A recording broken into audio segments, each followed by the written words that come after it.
This time on Whatever We Want, we talk about Indiana Jones and the Dial of Destiny. Spoilers, major, huge, big spoilers ahead. There are time codes down in the description if you'd like to jump around the different points in the episode. This is our review and reaction to Indiana Jones 5. We talk everything from how the time of Indiana Jones movies have passed to Shia LaBeouf. Enjoy! Welcome back to Whatever We Want. We review content across all amazing media, movies, TV shows, video games, and beyond to give you the most interesting behind-the-scenes insights, storytelling techniques, all that jazz, and more. We go over everything from Disney, Marvel, DC, Pixar. Without further ado, let's just jump right into the adventure.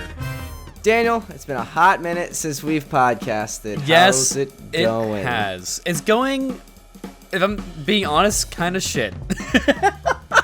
Well, that's all right. It's life. It's just life. Yeah, it's like things could be worse. Not? You know, it's just code stuff. You know what's not? But what's not shit or life? It's our 4-year anniversary, Daniel, I know. This week, July 13th. Well, that's the shit. That's the shit, man. Like, come on, it's dope. 4 years, dude. Holy crap. Yeah, we started in 2019, so I was 20. Yeah. But yeah, that's why I'm wearing this very stylish hat right now. Yeah, very fashionable. I was gonna say, you look like the Fantastic Four's like new intern. Yeah, for our audio listeners, I threw together like a paper mache. I literally had to look up a YouTube video how to make a cone out of paper. I couldn't figure it out. What do you mean? Are you it's serious? It's more difficult than it looks. You have to make a circle and then do it, or a half circle. You just pick a corner, then roll, and then cut. Like, Daniel, it was more difficult, and I have the hat on now. I am using a mask as a makeshift strap, bungee strap. I was balancing it, and Daniel still has the anniversary one from like a year and a half ago. Yeah, a year ago. It's sentimental to me. I got it when I was with you. You know, what can I say? I'm a sentimental guy. So yeah, I threw it at mine out. I'm so sorry. Well, you can keep this one. I'm throwing this out, possibly in the middle of this podcast. Oh my god! But yeah, man, 4 years. That's freaking crazy. Yeah. But the reason I was saying we haven't recorded a while is I was away on a trip, so we like backlogged some. Shout out to Danbo. We did the Kung Fu Panda episode, which I really liked. And then we did another one. Then I went away for like a week and a half, so we didn't record for 2 weeks. That's why I'm nice and tan and looking good because I was in the Arizona heat.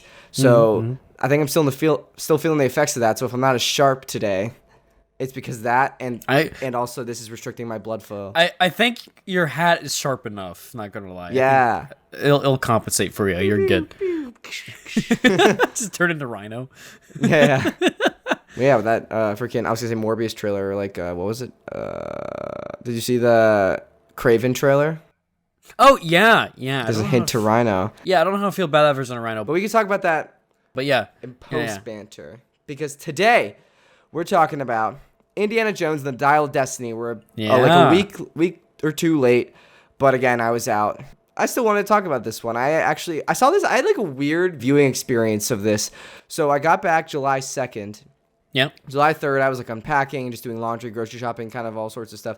And then I had off July 4th for the holiday. And I didn't really have any plans. And I also didn't want to really have plans because I just spent like a week in Arizona. I was just completely beat from the trip. So I was like, I'm just going to relax. And I saw 2 movies in the theater. I don't think I've ever gone to 2 movies in one day. Like back to back. But I did that day. I saw a film called Past Lives, which was like this super emotional, like it was an A24 kind of like film where it was about like these 2 people that probably could have been soulmates, but they like with life circumstances they ended up on opposite ends of the globe and they just kind of keep crossing paths, but it never works out for them. And I was like, ooh, first of all, that hits home with me. If anyone knows any personal stuff about me. Yeah, just a tad bit. It was really good though. And then I immediately after that went home, got a sweatshirt because I was cold at my first screening, and went back and saw Indiana Jones. That's a weird way to go see it, I guess. I feel like I have like too much emotion. Like I'd be like sad going into Indiana Jones. I don't know. I feel like to see Indiana Jones like now, you gotta be like kind of hyped. So going into that, just be like, man, I don't know. Then again, I feel like with the way this one started off, it was actually pretty strong with like especially with the de-aging. I thought it was really well done. I thought there were some iffy moments. Like it was like a very long sequence, and a lot of it was really good, but a lot of it I was like, really? Like we're holding on this shot for this long? Like it was. Yeah, I can agree with that. The thing that threw me off the most effects was it was like old Harrison Ford voice. Yeah, that's what I've heard someone else say. Yeah. But I don't think I would want it like the weird AI Luke Skywalker voice. Like I think I'd prefer the Harrison Ford just old voice. Well, yeah, but he can also. I'm pretty sure he could still like pull off his young voice. Someone do that like in an interview where he, like, I don't know. He pulled it Maybe- back. I was like, maybe damn, he he can like still get like that softer, like that crispy. Hey there, Maybe I'm he Indiana did it. Jones. Like, Maybe I you don't should have done it, Daniel. You're perfect. Imagine. It's just Yeah, no, it did. flashback scenes. It's just, you Nazi scum, you. It's just Daniel, your voice. That would take me out of it. But honestly, like the de-aging did take me out of it a bit because I was like looking for it, and I also heard some like iffy things about it. It like honestly, I think once I got past, like I noticed, I was like, okay, this is not like 100% perfect, and I was like, I'm just gonna push past that and just like try to enjoy. Oh, whose hat's falling off now? Who's laughing Because now? my headphones. Shut up. Daniel's Shut hat up. almost just fell off. He was making fun of me for my setup. Well, no, cause you have the strap now, so you recognize the error in your ways. Okay, I never said mine wasn't flawed. Whatever. All right. But no, once I got past like the de-aging and like was like, once I was like, okay, recognize this is like not perfect and it might take me out of it, but I'm gonna look past that. And then I started just like looking at the sequence as a whole. I really liked the opening sequence. It felt like a classic Indiana Jones like intro, and I liked his relationship with like his partner, like his buddy there, the guy from Captain America. And I was gonna say, they really have a hard time getting that guy out of the 1940s, man.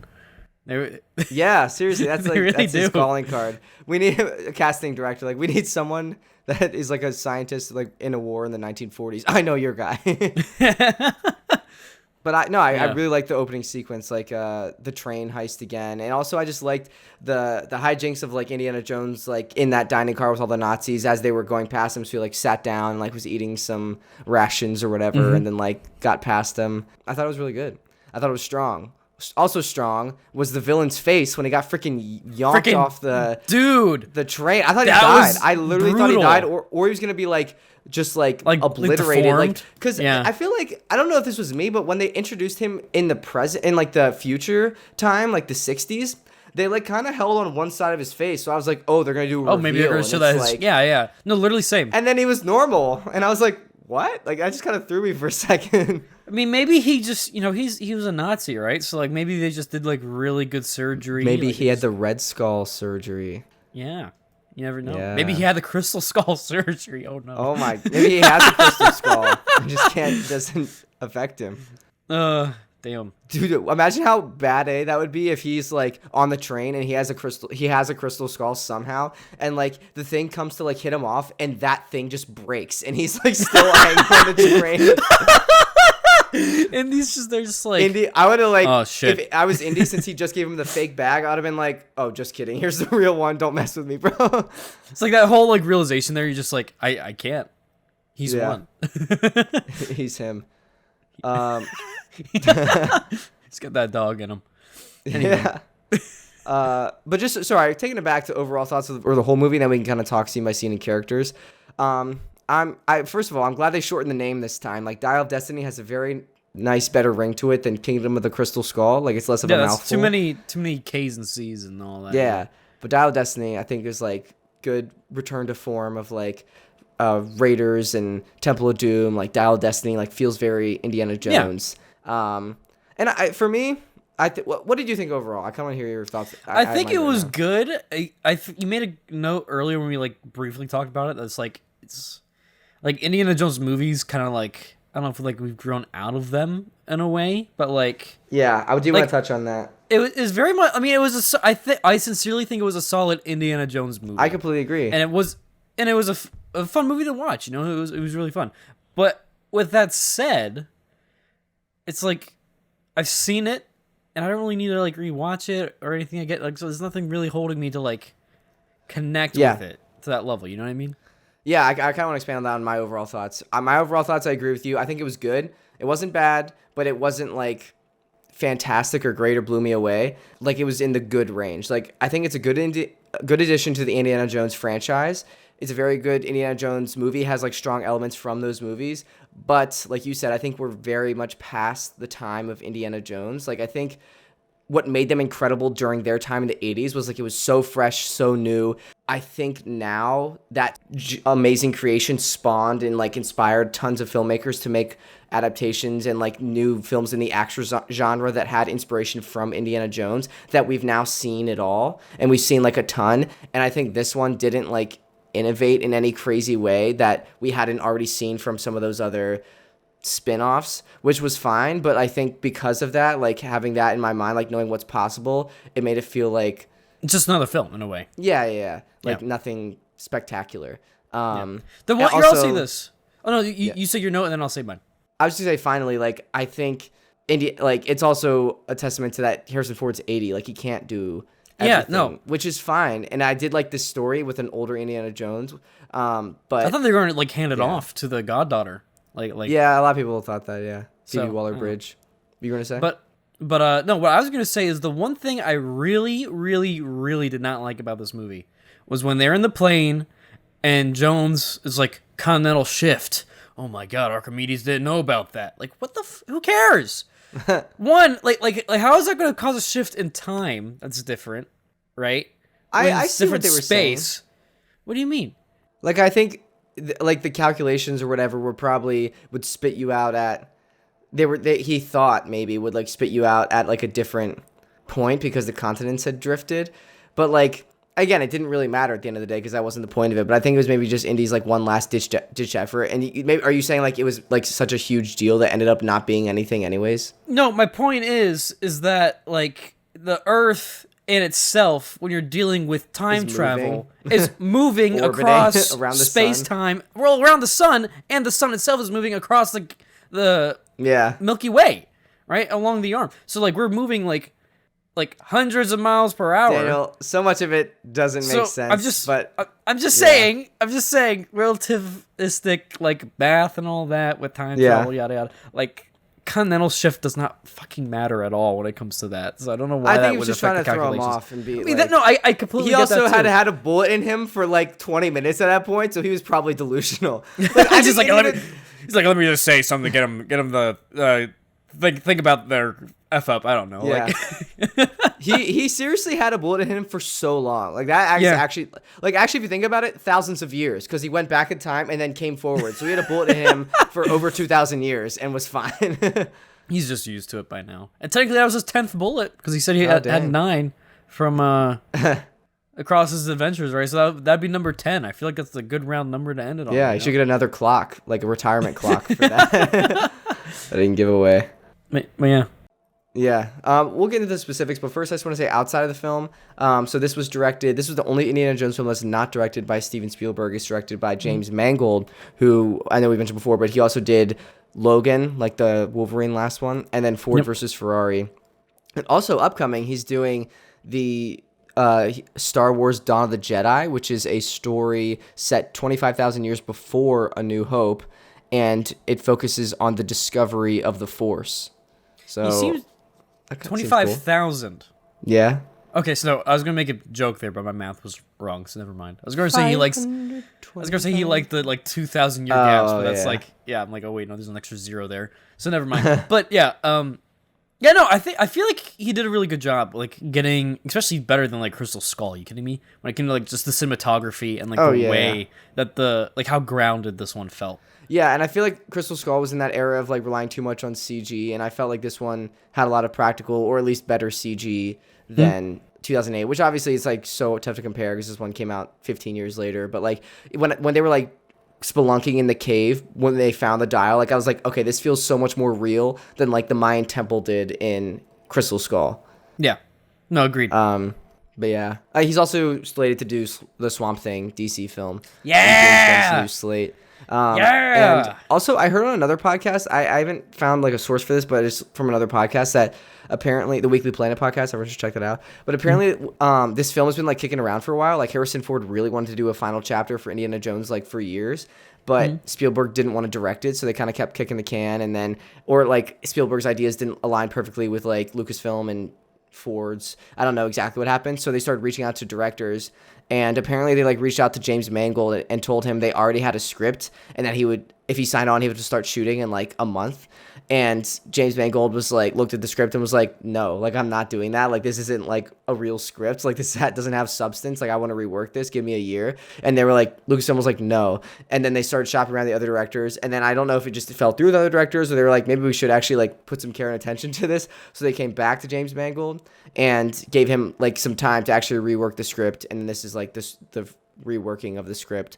Again, I heard that from another podcast. Don't know how true that is, but I just think that's interesting. I mean, if that is true, I'd be happy if that was the case of it, because like, you know, sometimes you got to fight to get that better product, and if people butt heads with that, you know, at the end of the day, if it's like when I say this, like imagine if the script was like worse than Crystal Skull. Yeah, it's like that would be bad, especially as like a last. That would have killed Indiana Jones. Like that would have been it. So like. Yeah, I feel like this was a good one to end on. I think it redeemed the end of what Crystal Skull would have been, like if that was like the last one. It definitely is a step up from Crystal Skull. I still don't know if we really needed it. Like, it wasn't needed at all. But like, neither was Crystal Skull. So it was just like at the end of the day, I feel like that was kind of the point of this one, is just to redeem the finality of it. Yeah. Last outside the film thing is the box office and budget. So this is not doing well financially. It had a budget. A lot of movies aren't like recently. Yeah, I mean, there's just so many coming out, dude. And I wanted to compare this to Top Gun at some point because I feel like the difference in these legacy sequels is like night and day. Like, but we'll get there. But the box office, the budget for this one was $295 million, which is insane. And then the first weekend, the box office, I think they got like 60 million domestically, 70 million internationally, which is like 130 million-ish total, which is not great if they want to get the returns that they were probably hoping for a freaking Indiana Jones film. Yeah. So, yeah. Rip. I don't know. I mean, this one's like, it's just like, okay, like it's a good movie. I'm not going to go see this one again. Like, I feel like also these movies are for like 2 generations ago. Like, yeah, no, literally. Like it's my parents were like 10 when the first ones came out. So like, I don't know. I feel like it's like older 50-year-olds and that they don't go see movies. Like, and to get like a box office hit like $1 billion, you need to appeal to everyone. I don't know. I also feel like this movie, for me, I feel like it could have been shorter. Like it was a pretty long movie. It was like 2.5 hours, which was fine. Yeah. There was a point where they did the diving scene, which I really liked the diving scene, but then like that only got them to a clue that led them to the second piece of the what's it called, the dial. I just feel like they could have cut out that middle step and it would have saved like a bit of time, because it felt like, okay, they're diving for this thing, they're searching for this thing, they got it. Now they're going to a cave to search for this thing, okay, they got it. Now we're time traveling. I was like, what is that? Like, it just, yeah, no, that is fair. Yeah, I feel like if there was anywhere way they could have shortened it, it would have been cut out finding the clue. Like, I feel like they could have just like logically connected, or like, oh, he had the clue, or some way to like, it felt like repetitive. I don't know. Yeah. But yeah. All right, shall we talk characters? Sure. Let's start with the horse he rode. I'm just kidding. No, Indiana Jones, Harrison Ford. What do you think of his final performance? I think he did a solid job. You know, he portrayed an old Indy very well. Shirtless scene. Was not expecting that. Yeah, no, neither was I, dude. Just the anger, too, that he had. Especially after that, like, amazing, like, past lives film that I saw, like, the emotional, like, love story, and then I walk in and I see Harrison Ford shirtless. I was like, whoa, whiplash. Just walking around in his boxers, just like, hey, Indy. Yeah. Indy. Yeah, I think he did a good job. I think he did a really good job. Just holding, like, again, I mean, he is Indy, you know, but, like, beyond that point, it was just, like, it's really about his relationship with his goddaughter, with Wombat in this, and, like, how that would carry on with the adventure. So, I don't know. It was well done. I think, he definitely had, like, a lot of moments to shine in this. Like, one standout for me is when he's on the boat, and Wombat, like, asks him about something, and then he starts talking about, like, his son, and how, like, in his past, and how his son, like, Shia LaBeouf, his son passed, and how that's, like... Shia LaBeouf? Yeah, how that's sorry, how that like destroyed his, or kind of like led to his marriage falling apart, falling out, and I feel like Harrison Ford like really shined his acting chops there, and it's a great character moment, and I also think it's the best way they could have used Shia LaBeouf's character, because I think that was like a pretty hated character, so to use it as that plot device, I think was the best way to use it to not get Crystal Skull haters to like hate this movie even more. Yeah. He brought him in it. Yeah. Like his sacrifice, and yeah. He survived aliens. He didn't survive Nom. Dang. That's crazy. Yeah. Harrison Ford. Definitely not as nimble as he used to be, but he's 80, No. so like what are you gonna expect? I will say though, the whole chase during the parade and all that was like, Yeah. it was cool seeing him like trying to like get away and all that, and like he's still doing his stuff and like punching and like Right. getting around stuff. But again, it's like he's so old, but like he's still like going for it and stuff like that. I don't know. Yeah. It's just cool to see like that energy and like that. Oh man, I gotta get out of here. Like that kind of like vibe that he had. He Him did that on the very well. horse, the CGI horse, and yeah. I feel like they did kind of reset a little bit of his character progression that happened at Crystal Skull. Like I feel like in Crystal Skull, I don't even remember Crystal Skull that much. so at the end of Crystal Skull, he like throughout Crystal Skull, it's like about him learning he has this son in Shia LaBeouf, and like he reunites with Marion, and then at the end they reconnect, and he's like, all right, I have this family, I'm leaving my adventure days behind me, and this one it kind of felt like it reset some of those beats, and he had to go through them. Like the marriage he just had like fell apart, and then he had to reconnect with her at the end because of this experience, and he like didn't want to connect with Wombat or like his son in the last one, and he had to give up adventuring. So I felt like they kind of repeated a lot of the same beats. I understand for the story, like in the universe, why it happened, like because his son died, that kind of made him regress and his marriage fell apart. So I understand that, like, that makes sense, but I just don't agree with the decision to do it in the first place necessarily. Yeah. Yeah, I mean, it wasn't bad, Yeah. All right, shall we talk about Wombat? Phoebe Waller-Bridge. Sorry, I feel like I'm a little low energy. I don't know what's happening. No, dude, you're good. 4-year anniversary. If I'm being honest, I didn't like her character that much. I'm cosplaying as Harrison Ford, really tired and old. Sorry. You didn't like No, because here's the thing, like her motive. I mean, she's young, trying to figure herself out, but like she's also not, because she's like has some experience, I guess. But I don't know. Her motive like changed several times throughout. I'm just like, what do you want? It's like that scene. I think that's part of it was her figuring it out. But I completely agree with you. Like I feel like she was trying to walk the line between being annoying and like too arrogant.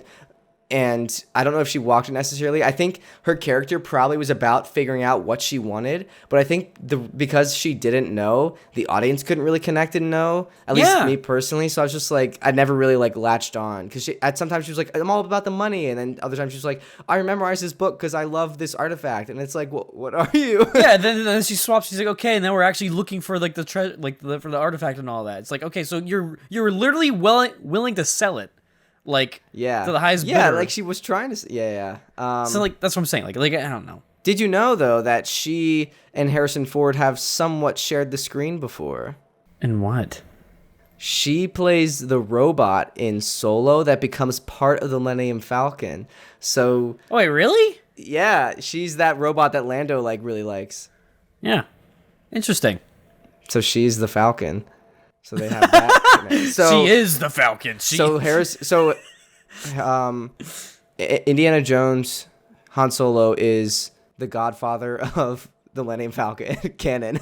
All right. It's so weird to think about. I mean, yeah, maybe like Harrison's canon events are like. Is the Prowler having sex with the Millennium Falcon? Because Lando. Because. That is so many connections we just had to make, and I think it's perfect. Oh my god. Yeah. Oh my god, dude. I don't know if anyone followed my connection there besides you, but like, so Lando is played by Donald Glover, who plays the Prowler in the MCU, and Lando in Solo has like a weird sexual relationship with this robot that becomes the Falcon. So maybe that's why Han Solo doesn't like Lando, because he had sex with his goddaughter. Yeah. Okay. What do you think that robusti? You know what? I'm not even going to get into that. Okay? Whoa! No! All right. Next, we've got my hat. Dr. Voller, who is played by Mads Mikkelsen, who is the villain. Of course, Mads Mikkelsen can only play villains. I love him as a villain, though. Well, I really like that he's just going through. What? No, Galen. Yeah, I mean, Daniel, he also did build the Death Star, so. But he did it because he knew he had to. Because otherwise they'd do it anyway. So he made the one butthole that could blow it up. Okay, Daniel claims the person that built the device that killed a planet is not the bad guy. Okay. No, he did build a device. I mean, he did, but like he made the way for the device to be destroyed. That's the key thing. I just think that's funny. Like, I may have killed millions of people, but I put a small hole to stop it. So I'm a good guy. No, I'm just. That's like Anakin right at the end of his life. Like, oh, I'm good now. I'm gonna die. Let me be a Force ghost. Yes. Yeah, no, literally. Even after you read the comics with the Anakin, we're getting into Star Wars too much now. We gotta get it back to the tank. Okay. Yeah, back to the tank. We talked about him getting obliterated by the train. Yep. I think he's based on like a real scientist. I read, like a real Nazi that after the war like went to America and had like a huge hand in actually getting astronauts to space. The space race. So I think that's pretty cool. That was a big thing that happened with a lot of Nazi scientists and yeah. NASA. Yeah. Did you have any thoughts on him and his like posse? The big guy, the mustache guy.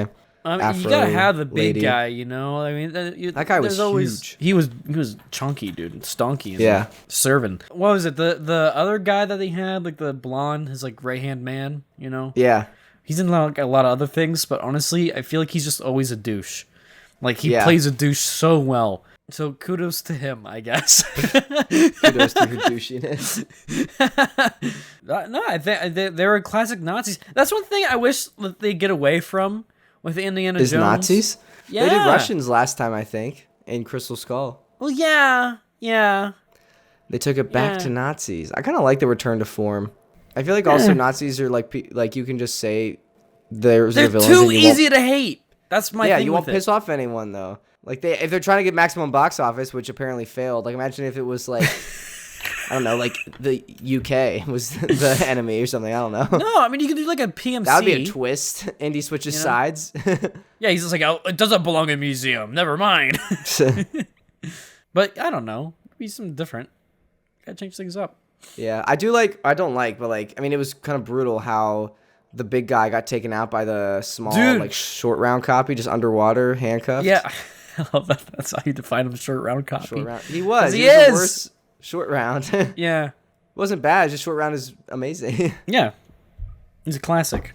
Yeah, his name's Teddy. He's like a Cadillac. And this guy's like a... Played by Ethan Isidore. I don't know. I really don't have much to say about him, except he's just... He was there. Short round. But kind of worse. He was like Wombat's short round, not even Indy's. Yeah. Yeah. We've also got Toby Jones, who we mentioned, plays Basil Shaw, who's like Indy's friend, Wombat's dad. Yeah. I actually really liked him in this. I think he might be my favorite performance in this. Like I thought he did a really good job as like the bumbling archaeologist, and then seeing him like what we perceive as like a descent into madness, but he's actually like consumed by the artifact and actually is onto something. And it kind of reminded me of like some of the similarities, and they actually mention it like of him and like Indy and Sean Connery, like his dad in like Last Crusade. So I really like that actually. Yeah. We've also got Puss in Boots himself, Antonio Banderas as Ronaldo, the scuba man. His frog man. Getting wet and squeaky. I really liked him in this. I did until he died. Role, and I was like, yeah. And I also like that it introduced the water sequence where like there was eels, so it's like snakes like but water different. Snakes, yeah. I kind of liked that. I did like that twist. Go. Yeah. Once again, Indiana Jones unlocking a new fear, getting just eaten alive by eels. So that's another return to form, unlocking a new fear in me. Yeah, honestly, he did kind of go through a lot between that. So he got attacked by the eels, right? He technically got partially blown up when the dynamite went off. I mean, he kind of jumped away, so that's technically all right. But did that, and then he got shot. So he went through a lot. Then he got shot for 2,000 years. Yeah. Yeah, no, dude, yeah, it was a lot. That diving sequence, though, I think is also just another great addition to, like, I think in our Indiana Jones episode, we were commenting how, like, oh, yeah, each new film introduces, like, a new archaeology thing. Like, this one's in the jungle. This one's in, like, a temple. This one's in, like, the desert. And I really like how this one was, like, an underwater, like, searching for archaeological artifacts. That took me a second. This is restricting my blood flow. Like underwater. Like I really like that, especially like in the 60s with like the new diving new age kind of space type equipment, which was prevalent in that time. I really liked that and thought it was fresh and new. I also, I'm just gonna say it. I don't know why, but there seems to be a lot of things revolving around like diving recently. Yeah, because of the Titanic thing. I'm not saying because of the thing, but I'm just saying like it's just I don't know. It's funny how like the universe works out that way. Too. Like there's like I don't know. It's kind of like when you think about like a specific model of car and you just start seeing that car everywhere. You know, I feel like it's like it's in your Instagram things all the time. I just mean like in general. No, I know. Yeah. I mean, for me on Instagram or technically TikTok, it'd be like the AI song covers now. That's what the AI SpongeBob song covers. Yeah, dude, those are so awesome. Those are so good. They can't get copyright strike, right? Because it's AI. It's like actually you're just singing a song, right? So like. All right. Maybe we have to put some over. That's the new segment. That's the new patron shout-out song. Instead of the epic Star Wars music, it's just Plankton ripping on Beggin. Put your loving hand. Dude, he gets so raspy. It's so good. Yeah.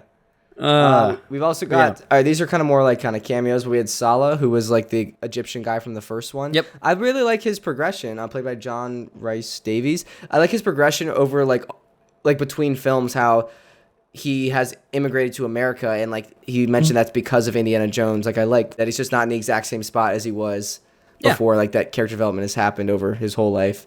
We also have Marion, the wife at the end.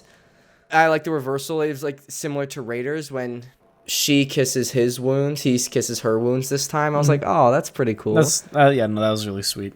It was a nice, sincere way.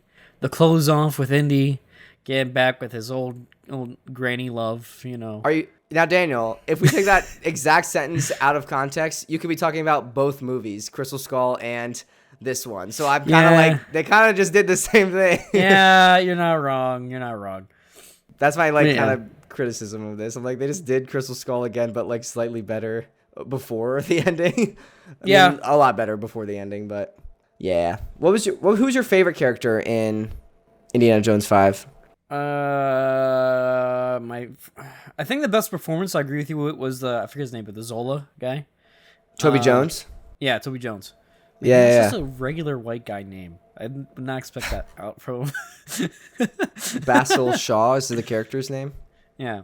So I think Wombat's dad. I think he had the best performance of that. I agree with you there. Yeah. My favorite character, though? I just love the parallels to Indy and Sean Connery's relationship, like to Last Crusade versus Wombat and Toby Jones here. I think it was done well, but yeah. See, this is tough because actually, not thinking back on it, I don't really like any of the characters. I mean, I like Indy by default, so I guess that's kind of that. But like Wombat, I don't like. I don't like the knockoff Short Round. Obviously, I don't like the Nazis. Who the hell would like the Archimedes? I mean, oh yeah. No, I think honestly, I mean, you can like the performance. Like I think Mads Mikkelsen had a really good. No, he did a really good job. Like, he did a really good started, job. Like in the government, and then like as soon as like the government was like done with him, he kind of realized that like they were gonna stop funding him, so he broke away to like keep pursuing his own mission, kind of like at a more evil sense because he didn't have to play the part anymore. And like I mean, his plan to like go back in time and like become Hitler is like that's so kind of crazy. Like a badass plan. That is really it's like epic. And he almost pulled it off, kind of, but like I don't know. No, I totally agree with that. I think he did, like, that's a good character, but it's not like, again, it's not, you said favorite. Like, I'm not going to favorite a Hitler wannabe. I'm going to say, my favorite's either Toby Jones or Indiana Jones, I think, honestly. Yeah. Give it to the Joneses. I do love how much Harrison Ford loves his character. Like, in all the press, he's just super excited about this, and he wanted to do a good send-off. I do want to talk about, like, the plot and the ending itself, and I think this was a very good send-off for Indiana Jones. Like I think the fact that he time travels and gets to see history living out is incredible for that character. Yeah, because like that's what his character is about. His whole life is like studying it and trying to figure out. And learn. He's studying it, getting lost in the past, uncovering artifacts to learn about the past, and for him to be able to like after this life of adventuring and seeing all these crazy mystical things to then his last hurrah go back in time and be a part of history, which then also leads to the Archimedes, like his tomb has the propellers because he was there. Like I think that is very cool and a good last culmination to his story. Let me ask you something. Do you think Indiana Jones would be into like LARPing? I don't know. Like I was listening to that podcast, The Weekly Planet, and like they were like talking about like what would happen if Indiana Jones like stayed back there. Like I just could not see Harrison Ford in like a toga.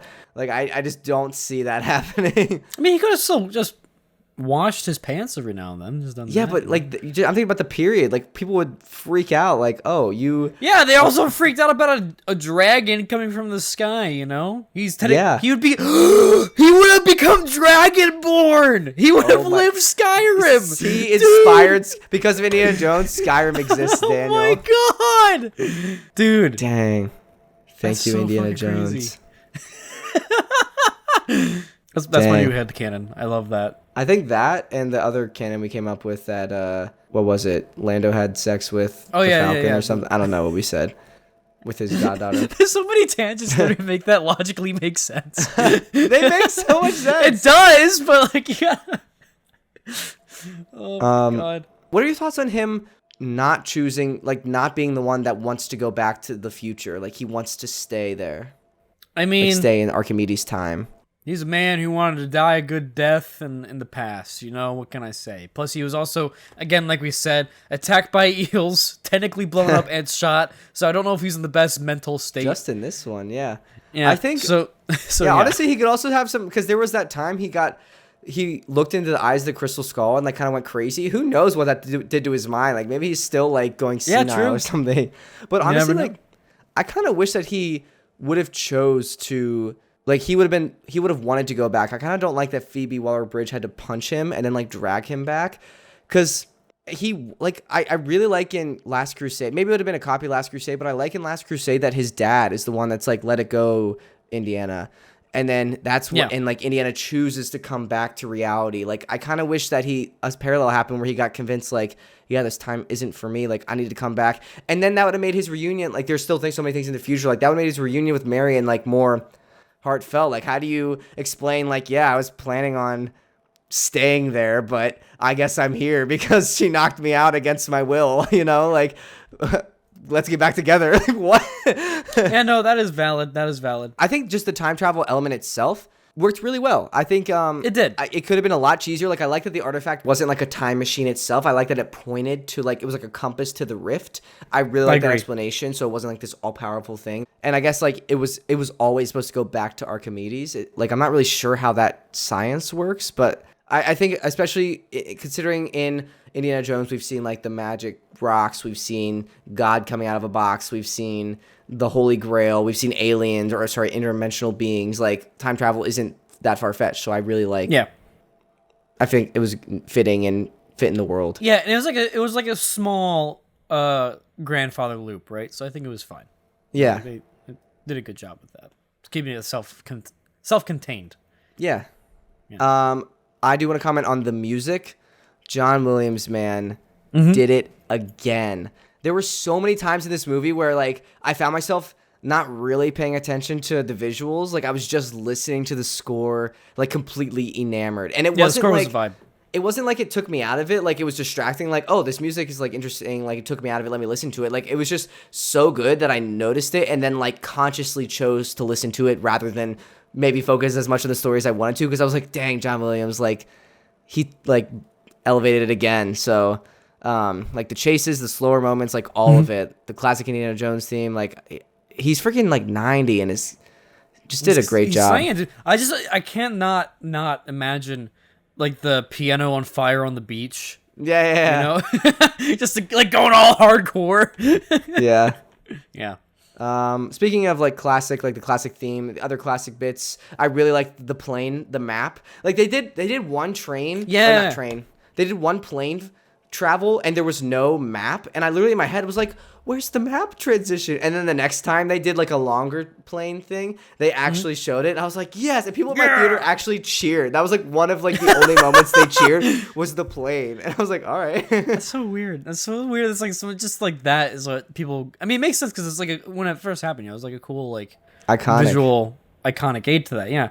Yeah. But like, I don't know. It's just so funny. There's like little things like that people attach onto. But they also did it for the boat. Yeah. They did it like twice, I think, or 2 or 3 times. Which again goes back to like I think they could have cut out the whole boat getting the clue thing and just gone straight to the whatever. But He also had the hat and the whip, iconic. He didn't whip as much as I thought he would have. Yeah, I didn't. Snakes, kind of, like the water snakes. Mm. All right. Do you think this will be the last Indiana Jones movie? I think it's gonna be the last Indiana Jones movie with Indy. I feel like because people like money, they might just use a name and use it for like another cash grab. This isn't gonna make money though. I don't think. That's my point. They're gonna just try. They're gonna try, but they're not gonna succeed. So I think it's. I really want. Like, I don't know when the last new property we've gotten was that's like a film property that like someone just took a risk on that like blew up to be huge. Like Star Wars was one that was huge, like not based on anything, just that George Lucas's idea. And Indiana Jones is another one that was like that. Like it was George Lucas and Spielberg's kind of love child that was created from nothing. I don't think like it had inspiration from other things, but it's not like based on like source material. Like I feel like everything has to be be a adaptation like a video game or like has some existing IP, and I kind of crave new material, and I feel like I'm kind of being hypocritical because I know there's good new material out there that like I just don't go see sometimes. Like I mean, Everything Everywhere All at Once is a good example of like new material that I appreciated and saw. So I mean, Past Lives, maybe. I'm not hypocritical. Take that, internet. Like I'm actually cultured. It's fine. Yeah, I think this will be the last one with Ford. Yeah. I kind of hope it is. I hope they stop. But I want you to rank all the Indiana Jones movies now that the new one's out. Didn't we do this before? I feel like we... Yeah, but now with the new ones. With the new one? Okay, so what was my ranking before? I said it was... You said Crystal Skull. Crystal Skull's still bottom. Last Crusade. Then Last Crusade. Temple of Doom. And then Raiders. Yeah. Yeah, you did. I pretty much had reverse order, yeah. So this one is going to go pretty much just above Crystal Skull. Not gonna lie. So it's Crystal Skull, Dial of Destiny, Last Crusade, Doom, Ark. Raiders. Yeah. I think I'm going to rank all the Indiana Jones 5 movies. I'm putting Raiders at the bottom. I'm just completely kidding. Please don't kill me. No. I'm putting... See how I didn't react? Yeah, because you knew I was joking.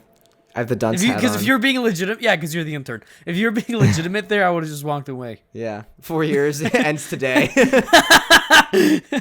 No, I'm putting Crystal Skull at the bottom. I'm putting Dial of Destiny above that. It's a good jump above that. Yeah. And then I have Temple of Doom. I have Temple of Doom as the bottom of the original 3. Just because Indiana Jones has no skin in the game. I know you like it, but like for me, I like Last Crusade more. That's my number 2 because... he actually has skin in the game, and like there's a great story between him and his dad. And then number 1, I have Raiders. It's just freaking immaculate. You know what's funny? Pigs. Well, no, because I saw that thing on Big Bang Theory where it's I disagree. Pigs are hilarious. I mean, my people eat them, so Anywho. Yeah, and that's funny. I'm sorry, that's whoa. Jesus. But no, like, there's that thing from Big Bang Theory to where it's like, Raiders wouldn't have been any different. Yeah, we talked about this in the last episode. Yeah. But, like, I'm thinking back to, like, the intro scene to this one, because, like, the Allies get the train anyway. But it was a fake. But I guess, like that, I mean, but he would, what's it called, would have been in the bottom of the river, I guess. Like, What do you mean? The dial. Like, the dial then would have, what? How would it have been in the bottom of the river? The Allies would have seized the entire train, right? Yeah. Right? Indy could have been there after and then just picked up the dial. Yeah, but then Toby Jones wouldn't have got it. Probably. Because they, like, hid it from the Allies, maybe. Who knows? They probably, all the Allies probably took one look at Harrison Ford and was like, yo, what's wrong with your face? CGI. And then Harrison Ford could, like, sneak past. You look kind of pixelated. What's going on there? Yeah. When I get real close in, what's going on with your skin? Have you seen the movie Tron? No. When this takes place in the 60s, was that JFK in the car at that one moment? Yeah, I think that was supposed to be a reference to that. And I'm like, oh my God, what the fuck are they doing? So this takes place in 1963. So when did... Was it also 63 or was it 65? What? JFK dying? Yeah. 63. November 22nd, 1963. According to Google. So, wait, when did American Graffiti come out? 1973. Okay, never mind. I was wondering if, like, in universe, Harrison Ford's like American Graffiti movie had come out or not, but it had not yet. They were just like, "Wow, this guy looks a lot like Indiana Jones." If they ever do a movie about Indiana Jones in universe, they'll just cast this guy. Oh, that was so funny. meta. All right, my final thoughts. I'm sad that this is not going to do well. I think Harrison Ford like kind of deserves this franchise to like kind of kick off on a high note. But I'm honestly not surprised that like it's not doing well. It's like the summer blockbuster is like kind of super crazy saturated now, and like we're just in a weird time for movies. Yeah, especially with the writer's strike and everything. I do want to ask you, what do you think makes this different, Indiana Jones 5 versus Top Gun Maverick as like legacy sequels? Because I think Top Gun Maverick's on a definitely higher par. Well, I never finished watching that movie, so I know. But what I can tell you is that from what I did see from Top Gun Maverick is that there's an energy that was kept in both. Like they like definitely was residual energy from each of their franchises, but the difference with Top Gun Maverick is that there's much more of a personal ploy I felt that was there with the pilots and their team. Like it was tied to the first one and to like like Goose's son, whereas this one was like, oh, it's my godfather. Like it's your godfather, but someone like that's someone we've never met before this movie. Oh, and you also have your own little fake short round. Oh, yeah. And there's this, you don't know what you want to do in life. And, I completely agree with that. I also think it helps that Tom Cruise was like in his 50s, 60s, whatever, and not 80. That, little more, like 20 years younger. I mean, who knows how long Scientology will keep him alive, man? You know, he's doing his thing. Yeah, I just think it's interesting, like the difference between those legacy sequels. Like I think Top Gun Maverick was so well done, and Indiana Jones, I think, wanted to kind of be that, but wasn't, in my opinion. No, valid. I think also Top Gun Maverick was the only sequel after Top Gun. Like we kind of have a bunch of like compared to like Mission Impossible, Indiana Jones with like Tom Cruise, right? Like honestly, at this point, I'm so tired of Mission Impossible because like I'm kind of excited for the new one. Why? Because I mean, I know you're a Tom Cruise. It's Mission Impossible at this point. It is possible. We know it's possible. He keeps upping it. It's movies. Haven't you seen Tom Cruise in the interview get hyped about movies? He has popcorn, Daniel. He's one of the people. Like us. I don't care. I think he's overhyped. You know, he's a good actor. I'll give him that. But he's overhyped. Not over anything. He's 5'6". Oh, just kidding. I keep on forgetting that we're taller than him. So like, oh man. But you know, it's just like, like there's a certain like point where it's just like, why is this still a thing anymore? Like, there's some things that just need to die. All right. Gracefully, I should say. Well, Top Gun, I really want to kind of do an analysis. I need to rewatch Top Gun because that is such a good legacy sequel, and I think that's what legacy sequels should strive to evoke out of their audiences, is that feeling. Agreed. You should seriously finish it. It is really good. Yeah. What's it on right now, by the way? What can I? Probably like HBO or Paramount or something. I don't know. Do you have any final thoughts for Indiana Jones 5 before we jump into the next segment? No, not really. That's pretty much it. You know, I wish he whipped a little bit more. You know?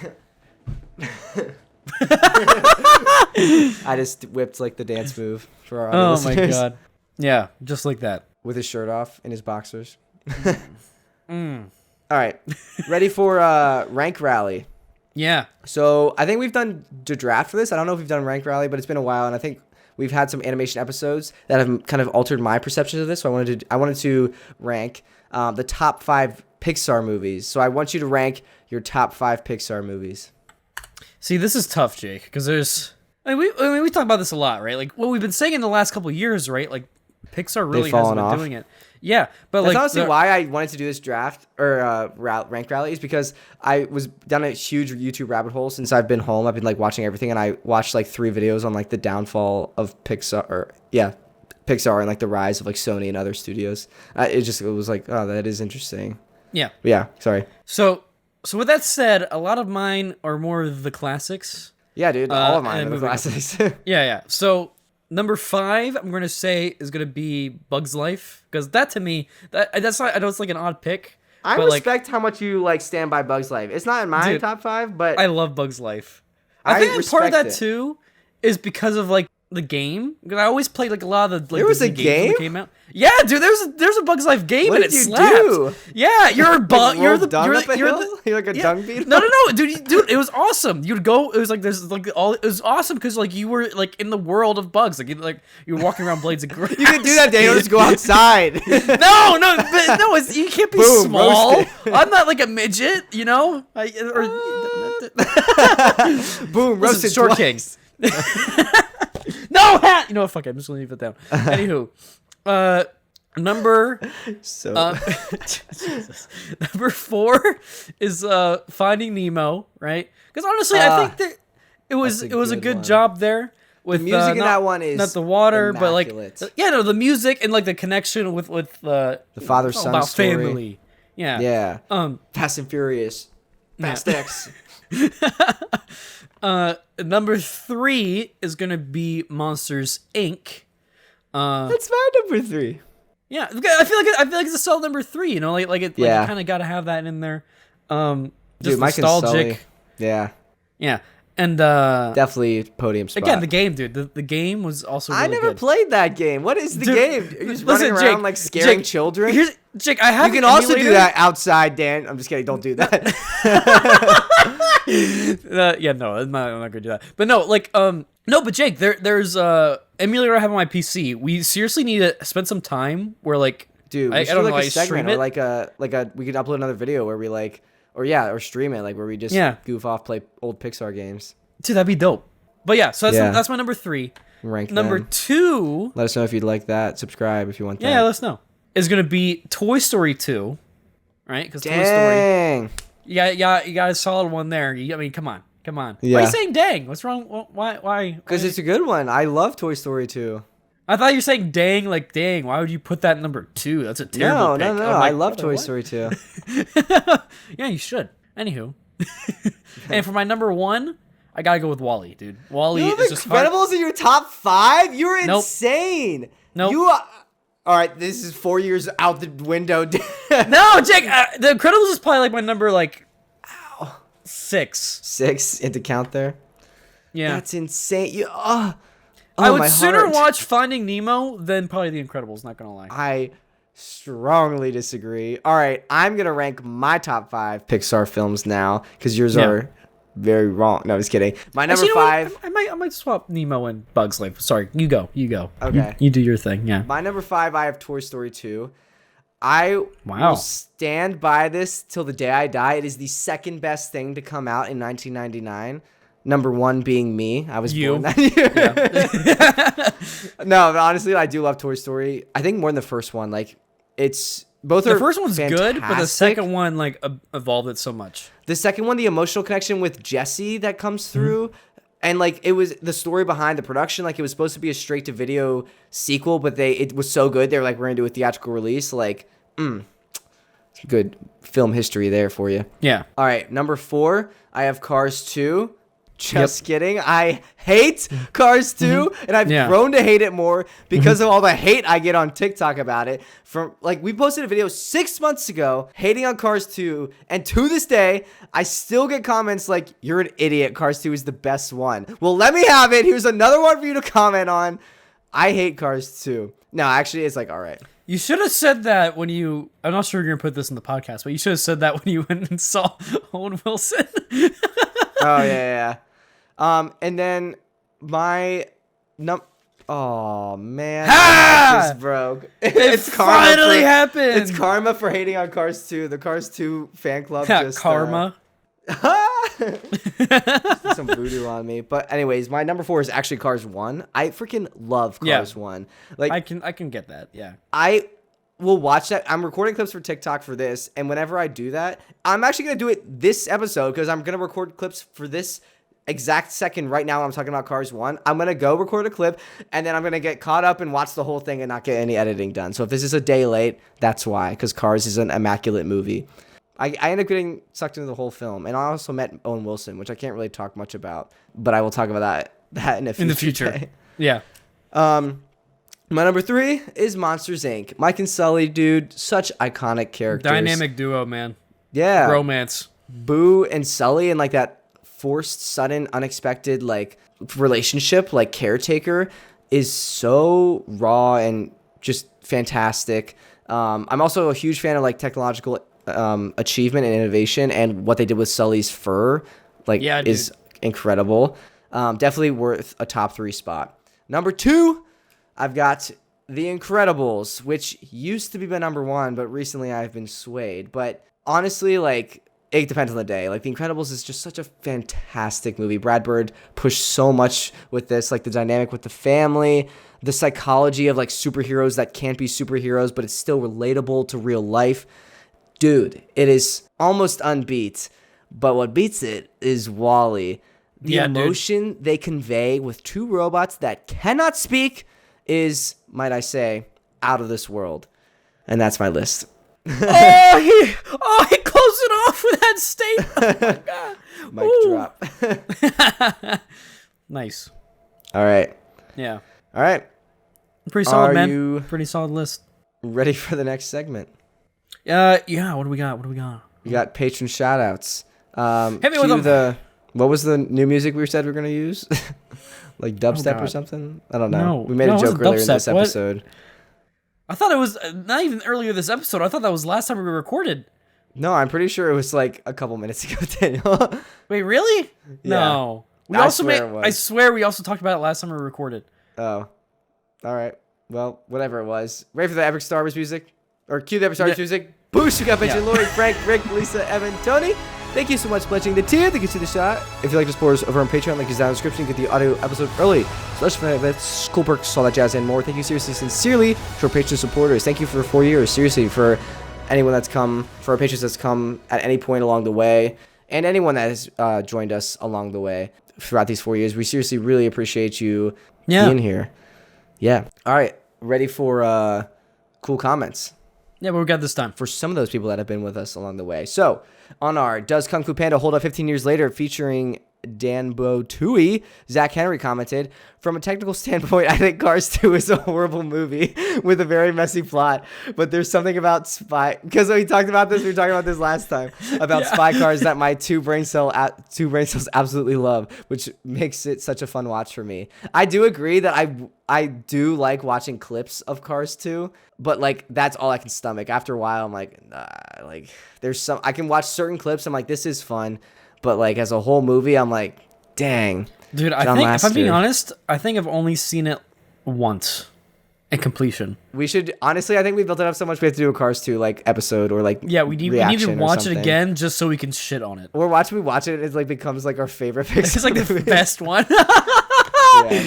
All right. No, we were the fools. Yeah, sorry. Next on our cool comments, we had Josh McIntyre in the same episode also say Cars 2 is a goated film in all aspects. Love the episode. Not saying I'm a big Cars 2 fan, but imagine you're an 8-year-old kid and a cool Cars movie is mixed with spy elements and your favorite characters. Maybe I am a big Cars 2 fan. Yeah, no, that I do see what you're saying, Josh, but I'm sorry to all the Cars 2 people that I'm annoying. But I'm not. You know what, Jake? Honestly, Daniel's you've been the one down. throwing a lot more hate. If they want to throw hate, throw it on me. Okay, I can take it. I'll take it all. Okay, I'll take on the internet. You know, Cars 2 and me. We're gonna do like the Mark Zuckerberg and Elon Musk fight in the Coliseum. Okay, yeah. But it's me and the movie. Lightning McQueen. Yeah. You and Owen Wilson cage match. All right. I have a little bit of post banter. Oh yeah, for cool comments, if you guys have any comments, please leave them below. We'll read out some of them. Thank you to Zach and Josh and everyone that's been commenting, and again, everyone that's been listening. All right, ready for some post banter because it's been a while since we recorded. Yeah, and there's some news. So, did you see the Superman casting? Oh, yeah. The what? No, I was just making a joke about the Titan thing. Anywho, yeah, it was that one guy. I forgot what's his name. It was that one guy, Daniel. You exactly nailed it there. What can I say? I'm pretty witty with Imagine that on the poster. That one guy. that guy. You love him, you hate him, but he is that guy. He is him. I think his name is David Corenswet. He was. Corenswet? He's kind of more unknown. He's was in Netflix's The Politician, and I kind of like that it's kind of an unknown. I think he has the look. Yeah. He definitely has the jaw. Yeah, no, that's the thing. He definitely has. I was gonna say his jaw. He's got the hair. I think he's gonna do that well. That's all you need, you know. Yeah. No. And then Rachel Brosnahan. She was cast as Lois Lane. She is a little more well known. She was the titular character in The Marvelous Mrs. Maisel. So she was Miss Maisel, Yeah. Mrs. Maisel, whatever. I think she's also pretty on point for like a classic Lois as well. Yeah. Yeah. So that's exciting. Good times. Well, it's something.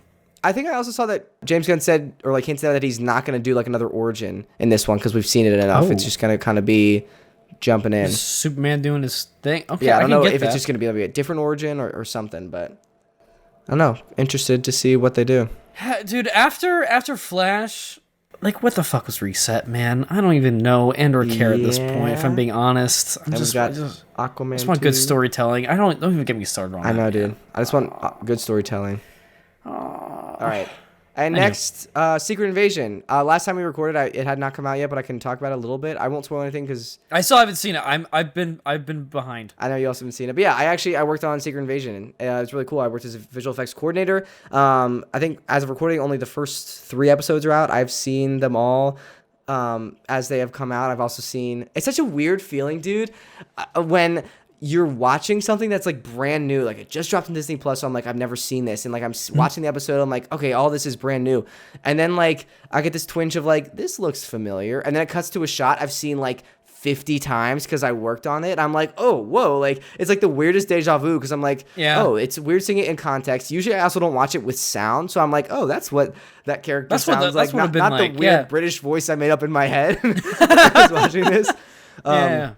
And it's cool seeing how it fits together, but then it like jumps to another scene where like I haven't worked on it. I'm like, oh, like, okay, now we're back to not knowing what has happened. But I like know a lot of beats, and it's such a weird experience, like because I've only seen certain parts. Like we worked on, I don't even know if I'm allowed to say this, but we worked on the pod screens. This is not a spoiler, but there's a scroll machine that like they use to read the minds of the people they're taking over and unlock their memories. And we worked on the design of the look for the screens. And we also did some of the comping for those actual mind fracking is what they're called, those elements. We also did in episode 1, there's like a really cool, I actually have such huge, like a crazy movie fact, but I don't know if I'm allowed to say it right now. So I might wait till like it's all out about how they filmed the scene where it's like a hologram, like it's called the bug hologram, we called it. How do I say this? I'm trying not to spoil anything and like think about it. There's a bug scene, where like a contact generates a hologram. Yeah, it's Bug's Life. Yeah, exactly. The way they filmed that, like I heard the Marvel's VFX soup told me, like it's kind of crazy how they filmed that, how simple it is, but like how they still kind of made it expensive. Like I can't get into it, but I will reveal that one day. We'll talk about maybe. that next time. We'll talk about next, or like whenever we can. But it's like really freaking cool, and I was like in those conversations, which was super cool. The VFX soup was awesome. Their name was Aaron, and it's cool because I saw their name in the like title sequence. I was like, oh, Aaron. What show is recommended after an episode finishes for Secret Invasion? I don't know. I haven't really watched that because I'm clicking to see my name in the credits. Yeah, fair. But no, the reason why I bring that up because I'm on the end title for Miss Marvel, or for the thing that pops up for like next episode. So I'm like, I wonder if they'd be promoting that. I think it was Captain Marvel because it's more scrolls. Yeah, or like a trailer for the Marvels or something. Yeah. So interesting. Yeah. All right, you ready for the introduction? Yeah, tell me when. When. We just talk about what we want to talk about. Now we're done. Blank. Thank you sincerely to everyone for listening. We really appreciate it. We'll be back next time. I think the new Mission Impossible comes out. I don't know if Daniel's going to go see it, so that might not be what we talk about. Elemental has also come out and has been out for a while. Maybe we'll see that and talk about it. I don't know. I don't really know what's on the agenda for next week. Yeah. I'm down for whatever. We'll figure it out. But subscribe because it's been 4 years and we love you. And also, if you want to hear my secrets about Secret Invasion. And also, just one last time, thank you to everyone that is listening, has listened, been with us at any step of the journey for the past 4 years. It's been kind of a wild ride. So thank you. Oh. All right, bye.